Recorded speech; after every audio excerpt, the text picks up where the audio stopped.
enfin. Coucou les filles, je suis contente de vous retrouver aujourd'hui pour une vidéo bypass parce que c'est la vidéo la plus demandée sur ma chaîne.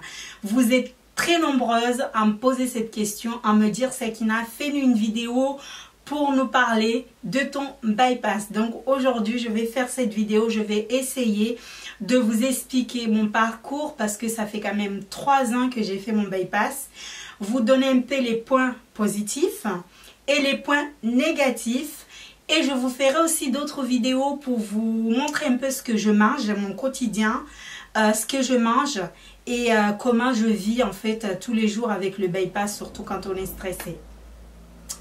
Donc on va commencer en fait tout simplement, comme vous l'avez déjà vu sur ma chaîne, j'ai fait mon bypass, c'était le 8 juillet il y a 3 ans, donc il y a 3 ans, je ne me rappelle plus, il y a 3 ans si c'était en 2000, je sais pas, enfin bref, je vous mets la vidéo dans la barre d'infos pour celles qui n'ont pas vu cette vidéo parce que de toute façon il est sur ma chaîne.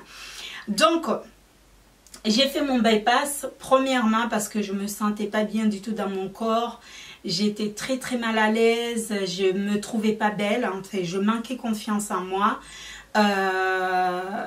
Je n'arrive plus à m'habiller. Quand je partais pour acheter des vêtements, les vendeuses me regardaient avec un regard assez froid. Quand je marchais dans la rue, on me regardait avec un regard assez imposant. Du coup, j'arrivais pas du tout à assumer tout ça. Et puis, j'ai pris le temps de bien réfléchir, de très bien réfléchir pour faire cette opération, parce qu'il faut savoir que c'est une très lourde opération et que pour le faire, il faut vraiment prendre le temps de bien réfléchir et de poser le pour et le contre, parce qu'une fois qu'on l'a fait, après on peut toujours retourner en arrière, mais c'est très difficile de retourner en arrière parce que c'est quand même une grosse chirurgie, et surtout quand on a des responsabilités, on a des enfants comme moi, c'est pas une opération à prendre à légère, c'est comme ça on dit. Donc on va commencer par les points positifs avant d'aller sur les points négatifs. Les points positifs, c'est que c'est vrai, j'ai perdu énormément. Au jour d'aujourd'hui, je fais 73 kilos. J'arrive pas à monter ni j'arrive pas à descendre, donc je reste stable sur 73. Et du coup, les points positifs, donc c'est déjà un point positif parce que l'objectif c'était de maigrir, donc c'est un point positif. Deuxième point positif, c'est que je peux marcher sans forcément m'étouffer. Donc, je peux courir quand je suis un peu en retard et que je vois le bus, je peux courir pour le récupérer. Troisième point positif, c'est que je peux m'habiller, entre guillemets. Je peux m'habiller et me sentir jolie dans mon corps parce que je me trouve jolie. J'ai pas dit que je me trouvais pas jolie quand j'étais ronde, mais je me trouve plus jolie aujourd'hui qu'à l'époque quand j'étais un peu plus ronde. Donc ça c'est le troisième point positif. Quatrième point positif, c'est que j'ai plus pris confiance en moi. Je peux aller facilement vers les gens, je peux mieux m'exprimer, je peux mieux me comporter parce que j'ai beaucoup pris confiance en moi avec l'opération. Donc ça reste quatrième point positif. Et cinquième point positif, c'est que,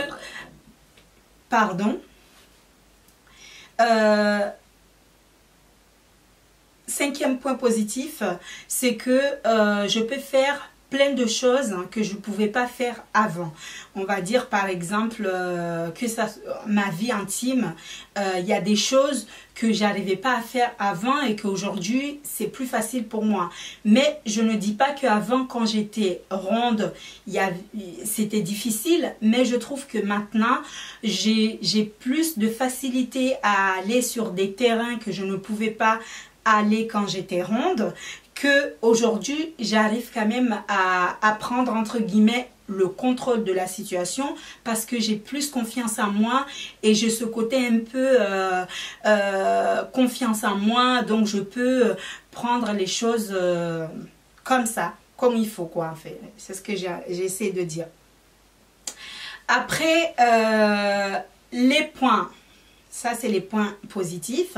Si j'ai d'autres points positifs entre temps, je vais vous en parler. Mais ça c'est les points positifs. Alors, les points négatifs, c'est que c'est vrai, on perd du poids, mais on a la peau qui lâche. Il y a des personnes qui perdent du poids, qui n'ont pas la peau qui lâche. Mais moi, comme je vous ai dit au départ, j'ai déjà eu des enfants. Du coup, j'ai la peau qui lâche. C'est surtout mes bras. Je ne vais pas vous les montrer maintenant. Je vous le montrerai peut-être sur une autre vidéo. Mais j'ai les bras qui tombent un peu. Du coup, la plupart de mes vidéos que vous voyez sur ma chaîne, vous me voyez tout le temps avec des vêtements assez longs. Parce que j'ai les bras un peu qui tombent. Du coup, c'est quelque chose aussi qui me complexe, mais pas trop. Ça ne me gêne pas non plus trop parce que je sais que je peux faire du sport. Et si je me donne le moyen, je peux y arriver. Je peux arriver un peu à muscler mes bras.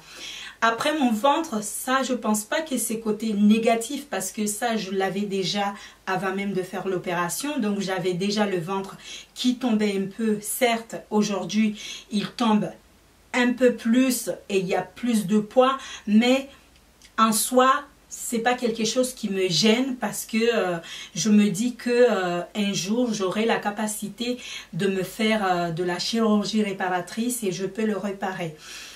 Troisième chose un peu négative aussi concernant le corps, c'est la poitrine. Là, actuellement, j'ai ce qu'on appelle des gants de toilette. Quand je dis des gants de toilette, ça veut dire que j'ai perdu toute ma poitrine. J'ai des espèces de gants comme ça. J'ai pas de poitrine parce que ma poitrine est tombée.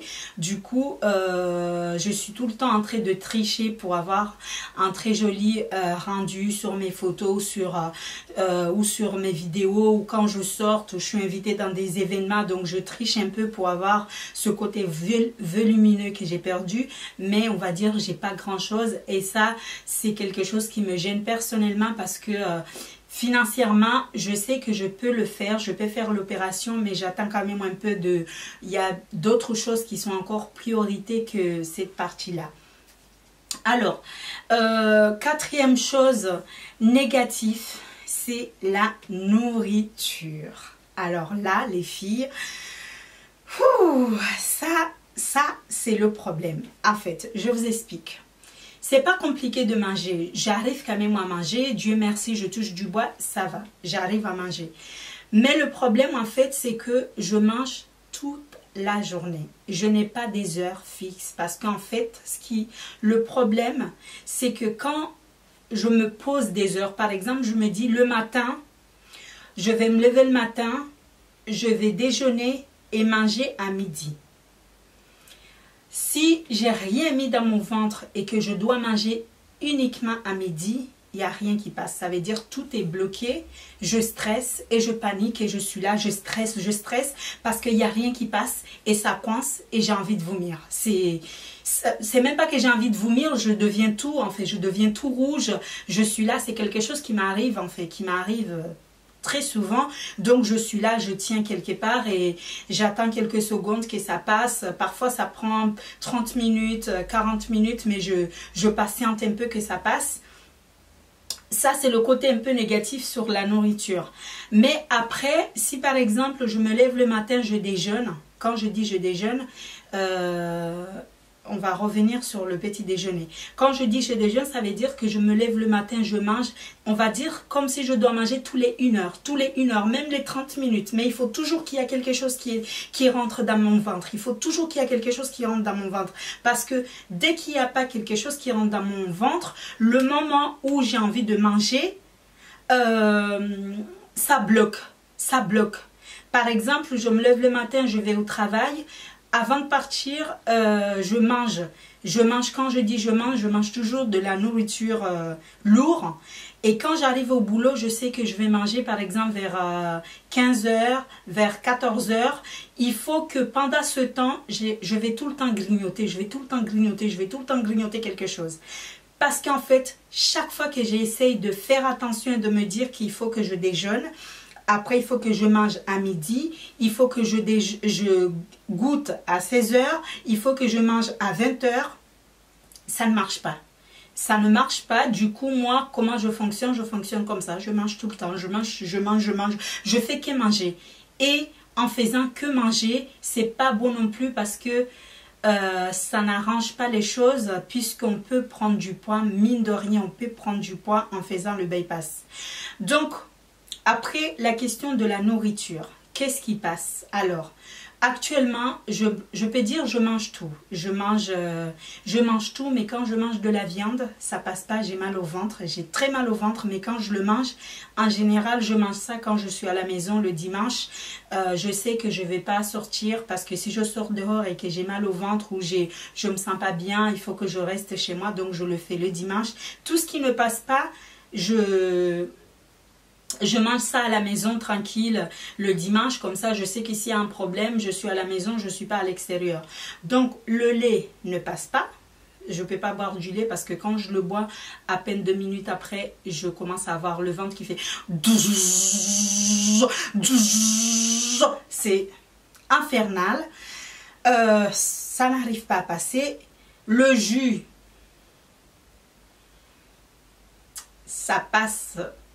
pas du tout parce que quand tu le prends, je me sens pas bien. Surtout les canettes Oasis qu'on achète tout le temps.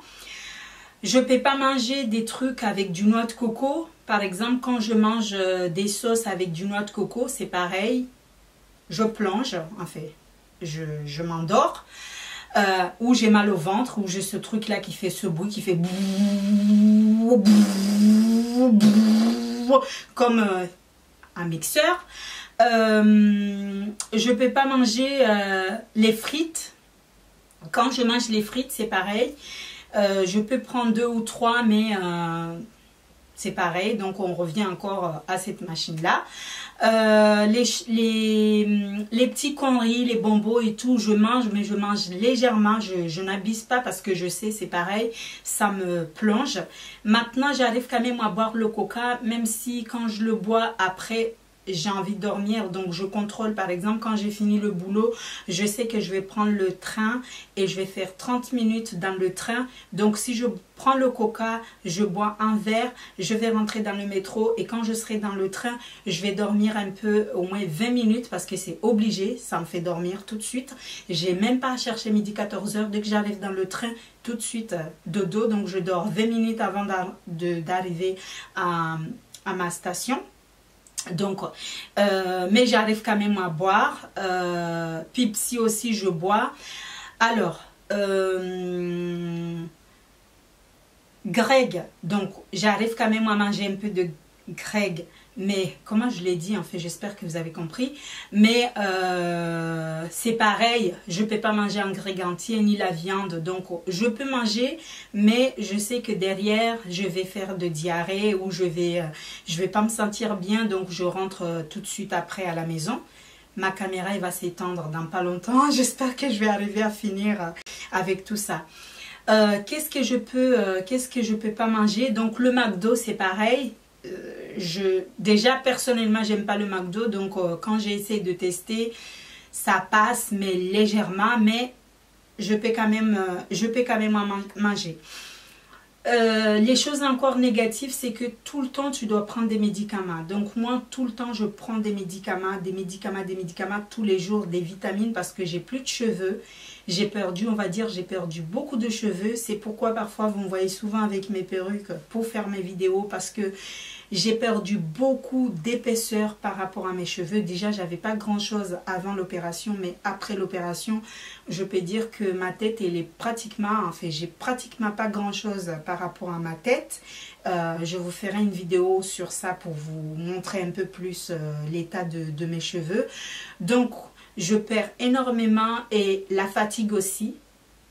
Je suis souvent fatiguée. D'ailleurs, il y a même pas un mois, j'étais hospitalisée parce que j'étais en manque de globules rouges. J'étais vraiment à zéro. On m'a amenée à l'hôpital en urgence parce que les compléments alimentaires, ça ne suffit pas en fait. Il faut tout le temps faire des analyses de sang, vérifier si tout va bien, savoir un peu ce qu'il faut manger, parce que comme la nourriture ne passe pas au même endroit, mais la nourriture il va directement au truc de caca là, que je sais pas c'est quoi.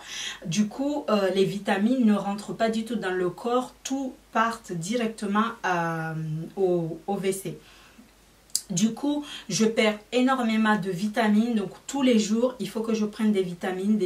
Mais bon, il y a des jours où je prends, il y a des jours où j'oublie. Je vous mettrai le nom des vitamines que je prends. Après aussi, il y a un autre complément alimentaire que je prends. C'est pour éviter les montées gastriques. Parce que je peux vous dire un truc, vous le sentez là, hein, vous le sentez, ça remonte tout le temps, les remontées gastriques. Ensuite, vous avez aussi les côtés négatifs, c'est que la fatigue, la peau qui tombe, la nourriture, toute la nourriture, ce que vous voulez manger, qui à moitié qui passe pas. Glace, si vous le prenez, si vous voulez manger des glaces, donc il faut le manger chez soi, pas le manger dans la rue parce que vous pouvez tomber dans les pommes avant même que vous arriviez à la maison. Donc moi, ça m'est déjà arrivé de me retrouver dans la rue et manger des glaces et de me retrouver pouf sur le côté. Donc, en fait, il y a des bons et des mauvais. Après, maintenant, si je fais le bilan et que si on me pose la question, on me dit, est-ce que Sakina, tu ferais cette opération? Je pense que j'aurais encore plus pris de temps pour réfléchir, pour le faire, parce qu'en fait, c'est bien beau, hein? Je suis contente d'avoir perdu et de me sentir bien dans mon corps, d'être à l'aise, de me trouver jolie, même si, comme je vous ai dit, je ne me suis pas trouvée moche quand j'étais forte.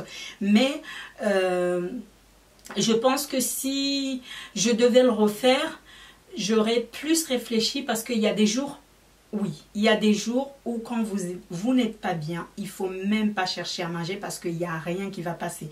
On va dire un exemple, par exemple, tu t'es pris la tête ou tu étais au boulot, tu rentres, tu es fatigué, tu veux manger. Et c'est là où vraiment tu veux manger. En fait, tu peux plus.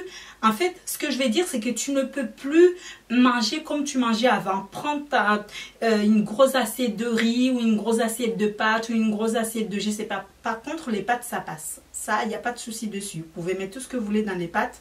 J'arrive quand même à manger. Donc, vous pouvez faire tout ce que vous voulez. Le truc ne veut pas passer en fait. Il ne veut pas passer. Et tu ne sais pas pourquoi. Tu te demandes pourquoi il ne veut pas passer. Donc, moi je pense aussi, c'est un conseil que je vais donner aux jeunes filles qui regardent cette vidéo, que si par exemple on n'a pas encore eu d'enfants, autant attendre de faire ses enfants pour faire cette opération parce que c'est une opération qui est très très lourde. Moi je sais qu'il y a des gens qui ont perdu des enfants en étant enceintes en faisant cette opération. J'ai vu ça sur internet et dans les médias. Je pense que moi, comme j'ai déjà mes enfants, je ne dis pas que je ne vais pas en avoir, mais j'ai déjà pas mal d'enfants, donc je me dis déjà c'est une bonne chose. Mais pour les jeunes filles qui se sentent pas bien dans leur corps et qui pensent dans leur tête que c'est la meilleure solution à faire pour pouvoir se sentir mieux, je dis pas contre parce que je suis pas à leur place, ni je suis pas là pour juger, moi-même je l'ai fait, mais je pense qu'il faut vraiment réfléchir et prendre son temps et peut-être faire ses enfants et après faire l'opération parce que c'est une lourde opération et en plus quand on est enceinte, on a fait l'opération, on prend encore plus de médicaments que en étant normal. En fait, en étant normal dans ma situation actuelle, les médicaments que je prends pour moi, mais je ne prends pas pour moi et l'enfant. Alors que quand on est enceinte avec le bypass, on est obligé de prendre des médicaments pour soi et aussi pour la vie de son enfant. C'est ce que je pense. Après les questions, que j'ai reçues beaucoup, c'est combien j'ai perdu. Donc j'ai perdu, comme je vous disais au début de la vidéo, j'ai perdu J'ai perdu une cinquantaine, même plus, parce que je faisais 130 au début et aujourd'hui je fais 73. Après, qui m'a opéré, ça je vous mettrai aussi l'adresse de clinique et la personne qui m'a opéré dans la barre d'infos. Vous pouvez téléphoner. Il fait des réunions d'information tout le samedi, tous les 15 jours.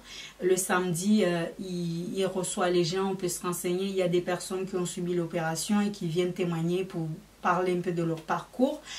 Après, qu'est-ce que je peux vous dire de plus? C'est que si vous souhaitez vraiment le faire, faites-le pour vous et ne le faites pas parce que votre copain ou votre mère ou votre ami ou votre connaissance, il vous dit que vous êtes ronde. Il faut vraiment que vous preniez la décision de le faire pour vous-même avant tout, mais pas pour les autres parce que c'est une lourde opération et après, on peut toujours retourner en arrière parce que moi, le bypass que j'ai fait, c'est un bypass renversible. Ça veut dire que dans quelques années, si j'ai envie de l'enlever, je peux l'enlever. Mais le problème, c'est que je suis tellement affamée, je fais que manger que si je l'enlève, je risque de reprendre toutes les kilos que j'avais déjà. Donc, l'idée même de le défaire, j'y pense même pas parce que je n'ai pas envie de le défaire pour me retrouver dans la même galère que j'étais avant. Après maintenant, je suis jeune parce que j'ai 33 ans. Donc, je me dis, je ne sais pas à 40 ans ou à 45 ans comment je vais me sentir avec cette opération que j'ai avec le bypass. Mais aujourd'hui, ça fait 3 ans que je l'ai fait, que j'ai subi mon bypass. Et jusqu'à maintenant, je touche du bois. On m'a hospitalisée qu'une seule fois. Je pense que c'est 1 ou 2 fois que j'étais hospitalisée pour des petits trucs. Mais ce n'est pas des choses graves. Même si manquer des globules rouges, c'est quelque chose de très grave parce qu'apparemment on peut mourir par rapport à ça et ça je suis consciente de ça, donc j'ai essayé de faire attention et de prendre mes médicaments et tout, mais il faut savoir que les médicaments on va les prendre à vie parce que c'est quelque chose qu'on fait dans notre vie et ça va durer toute la vie. Donc on peut plus, enfin on peut retourner en arrière, mais je pense que même quand on retourne en arrière, c'est déjà le nœud, il est déjà là. Même si on le défait, il y aura toujours des traces. Donc ça sera jamais comme avant d'avoir fait l'opération. Donc c'est ce que je peux vous dire par rapport à mon bypass. Après maintenant, si vous souhaitez avoir des questions vraiment précises, des questions personnelles, des questions que vous souhaitez que je vous réponds, vous pouvez toujours m'envoyer un message ou soit poser les questions sur cette vidéo-là. Je ferai peut-être une autre vidéo pour répondre à des questions vraiment personnelles ou des questions que les gens se posent. Et puis donc moi principalement ce que je mange, c'est principalement je mange souvent du riz et c'est ça qui me faisait peur parce que je me disais est-ce qu'après l'opération je vais pouvoir manger du riz ou non, est-ce que je vais y arriver ou non, mais jusqu'à maintenant j'arrive quand même à manger du riz, donc pour dire que ça va, je touche du bois, j'arrive à manger du riz. Je pense que j'ai fait le tour de tout. Si vous voulez aller voir le médecin qui m'a opéré, donc prenez votre temps. Il est un peu chiant, mais côté professionnel, côté opération, j'ai pas eu de soucis particuliers après mon opération parce que je suis rentrée chez moi 5 jours après. Du coup, j'ai pas eu de problème après que je suis rentrée chez moi. J'ai appris un peu à manger petit à petit et d'ailleurs sur mes autres vidéos, vous allez voir un peu parce que j'ai fait 2 vidéos déjà où je parle de mon bypass. Je vais essayer de vous montrer un peu ce que j'étais en train de vous dire. Je vais essayer de vous filmer un peu une journée type pour que vous puissiez avoir une idée de ce que je vous disais là tout à l'heure par rapport au stress. Quand on a envie de manger et que la nourriture ne passe pas, ça fait très très mal. Et il faut jamais manger devant la télé parce que quand vous mangez devant la télé, ça vous stresse encore plus et du coup il n'y a rien qui passe, ça bloque et ça passe pas. Et quand ça bloque, quand on doit vomir, on a l'impression qu'on est en train de vomir tous ces intestin, c'est horrible. C'est pas quelque chose qui m'arrive tout le temps, mais quand ça arrive, là tu le sens vraiment et ça fait très très mal. Donc voilà, ce sont les questions que je reçois souvent. Donc on me pose souvent la question comment ça se passe par rapport à ton bypass depuis que tu l'as fait. Donc ça j'ai déjà répondu, je vous ai donné les points positifs et les points négatifs. Maintenant s'il y a d'autres choses que je ne connais pas ou je ne sais pas, vous pouvez toujours me le demander, mais il faut savoir aussi que je ne suis pas médecin. Je suis juste quelqu'un qui a subi une opération et je partage ça avec vous. Mais s'il y a des termes médicaux, je suis incapable de vous donner ces termes médicaux parce que je ne suis pas médecin. Et puis, ne vous dites pas qu'en faisant cette opération, c'est un miracle.